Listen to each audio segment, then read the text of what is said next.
qui ont été prises en charge ont déposé plainte ou ont témoigné. Donc vous avez pu entendre tout à l'heure les cadres légaux. Il y a d'autres qui n'ont pas, qui à le moment de la prise en charge n'avaient entamé aucune procédure. Mais par contre, bon, ce qui est sûr aujourd'hui, on va peut-être pas arrêter de vous le dire toute la journée, c'est l'importance de ces témoignages en France et de l'importance de la coopération avec les autorités, parce que finalement, ça donne la possibilité d'avoir un titre de séjour, et sans un titre de séjour, ben, il n'y a pas de droit, il n'y a pas d'existence. Pour les victimes de la traite, il existe aussi la possibilité de demander la protection de l'OFPRA, de demander un statut de réfugié, là où la protection subsidiaire. Mais aujourd'hui, ça commence à être de plus en plus difficile aussi, et à notre grand étonnement, même ces instances-là commencent à demander que si les victimes ont déposé plainte, si elles ont coopéré avec les autorités judiciaires, même si justement ces instances-là, elles sont prévues pour qu'en parallèle, les victimes puissent demander de l'aide quand elles ne peuvent pas déposer plainte contre les réseaux d'exploitation. Aujourd'hui, de plus en plus, on demande des preuves qu'elles ont déposé plainte, qu'elles sont réellement en danger, qu'elles ont mis leur vie en danger, ce qui peut être très compliqué pour certaines communautés. Et je parle notamment des Nigérianes qui s'exposent à des risques énormes, elles et leurs familles dans leur pays d'origine. Et on a eu beaucoup de situations où bon, c'était déjà c'est des personnes qui craignent les répercussions par rapport au vaudou, à leurs croyances, mais on a eu même des situations où des proches dans le pays d'origine sont fait tuer par les réseaux mafieux qui sont organisés. Donc voilà, c'est quelque chose qui soulève question sur l'accompagnement social, parce qu'aujourd'hui, on travaille surtout sur une coopération, sur la coopération des victimes avec les autorités françaises. L'accompagnement pour l'intégration des victimes il est assez difficile aujourd'hui, parce que les titres de séjour que ces victimes obtiennent, ce sont généralement des titres de séjour d'une durée très courte, 3 à 6 mois. Qu'il y a très peu de victimes qui ont eu des accès à des titres de séjour d'1 an et à des cartes des résidents, je n'en parle même pas, parce qu'il y a vraiment, on compte 1 ou 2 sur une soixantaine de personnes par an qui sont prises en charge dans les dispositifs. Il y a des différences importantes. Et ça, on les voit et sur Accès, et on a vu aussi dans les entretiens FIT, il y a des différences importantes entre les personnes qui ont déposé plainte pour un proxénétisme et celles qui essayaient de faire des affaires des êtres humains parce qu'elles étaient exploitées dans l'exploitation domestique.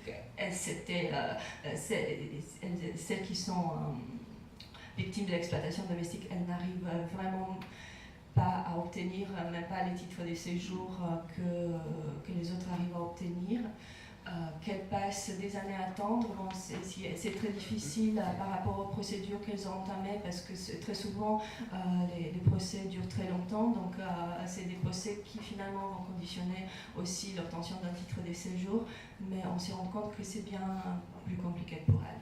Après, c'est des publics qui sont pour la plupart étrangères, donc la plupart aujourd'hui, c'est à peu près 90% des personnes qu'on reçoit sont d'origine étrangère. 50% elles ne parlent pas la langue quand elles sont reçues dans les associations. Les travailleurs sociaux mettent en place toutes sortes de stratégies par Google Traduction, par langage avec les mains, langage des signes.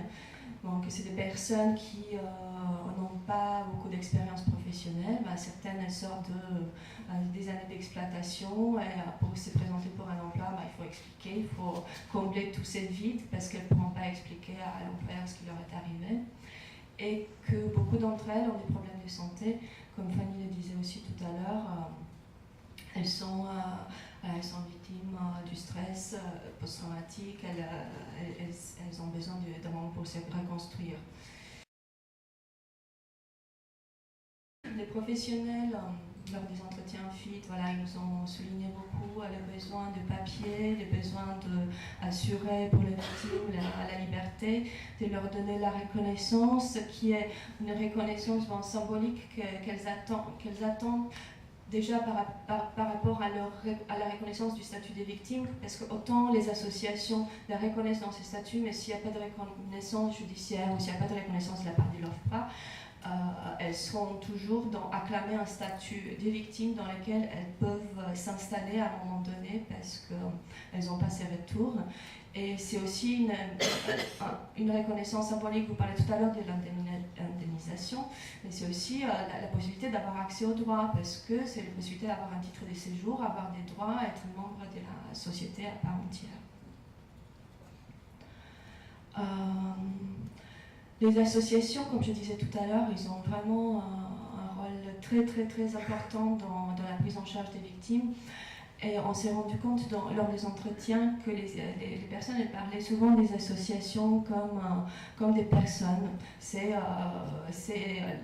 l'association qui a fait ça, c'est l'association qui m'a porté, ils ont fait suivi juridique, ils ont tout fait. On a l'impression que les associations qui accompagnent les personnes, voilà, c'est des entités toutes puissantes qui, dans un premier temps, sont les seuls liens avec la société d'accueil et finalement, elles deviennent... On a l'impression même qu'elles sont les seuls liens en France que ces personnels sont.